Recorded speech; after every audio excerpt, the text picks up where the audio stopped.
Halo adik-adik, kita jumpa lagi dengan bisnis internasional. Kali ini kita akan membahas tentang organisasi bisnis.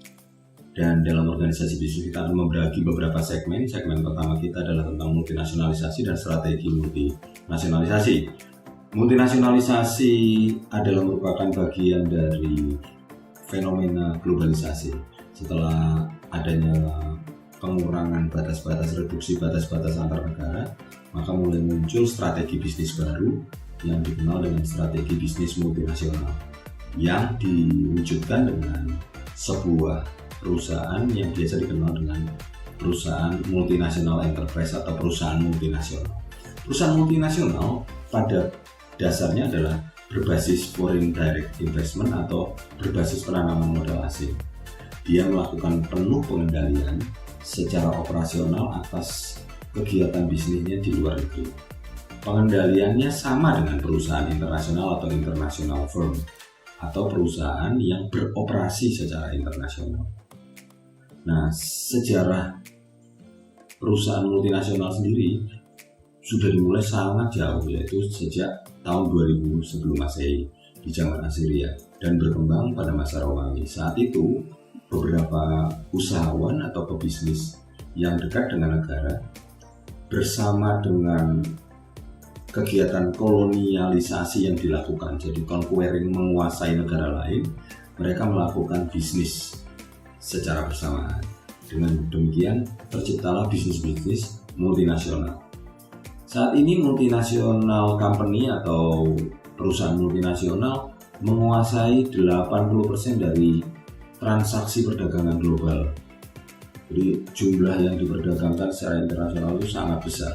Dan memang apa boleh buat, kebanyakan perusahaan multinasional yang besar itu berada di Eropa, Amerika maupun Jepang saja. Tapi mungkin baru sekitar tahun 2000-an mulai muncul beberapa perusahaan multinasional yang berasal dari Tiongkok. Apakah perusahaan multinasional sama dengan transnasional?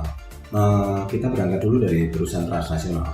Perusahaan transnasional adalah perusahaan yang memiliki entitas di negara tertentu, tapi dia beroperasi di banyak negara. Contohnya Pertamina. Pertamina adalah jelas perusahaan yang berentitas Indonesia, tetapi dia dapat saja melakukan transaksi bisnisnya di Singapura. Dia juga dapat melakukan operasi eksplorasinya di beberapa negara Afrika maupun negara di Asia, tetapi dia tetap memiliki entitas Indonesia. Berbeda dengan transnasional, perusahaan multinasional tidak pernah berafiliasi dengan salah satu negara. Artinya memang sulit buat mereka untuk dideteksi apakah ini milik sebuah negara tertentu, walaupun dimulai dan diinisiasi oleh di negara tertentu. Jadi saham yang dimiliki memang adalah saham yang dipasarkan dan diperdagangkan secara global.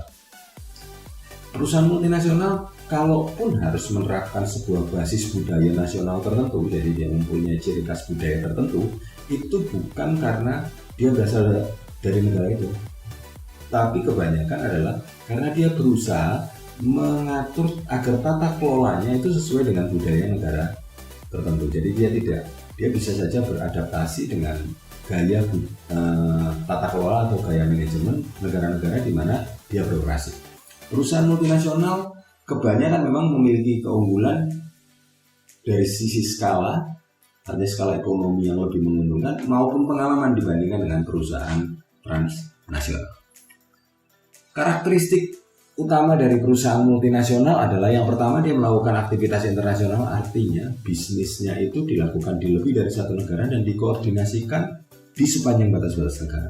Dia juga melakukan pengelolaan manajerial atau pengendalian manajerial internasional, yang artinya dia mengendalikan secara langsung semua aset produktif di setiap negara yang berbeda. Lalu perusahaan multinasional juga memiliki kunci karakteristik adalah sebagai pool sumber daya yang dapat dipindah-pindahkan, dapat dimobilisasi untuk menguntungkan perusahaan itu secara internasional. Lalu dia juga membangun sinergi antara satu bisnis dengan bisnis lainnya di dalam tiap-tiap negara untuk bisa menghasilkan kekuatan secara gabungan, jadi kekuatan secara korporasi. Ini yang jelas membuat perusahaan multinasional ini menjadi sangat istimewa karena kemampuannya untuk mengelola secara langsung jadi satu komando yang pertama itu sangat besar.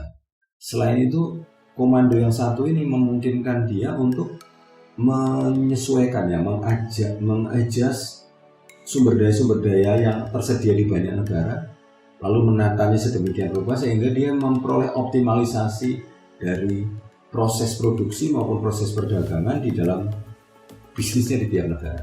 Dan akibatnya dengan sinergi yang kuat, dia bisa mengatur bahwa derajat efisiensi ekonominya di secara internasional akan sangat baik.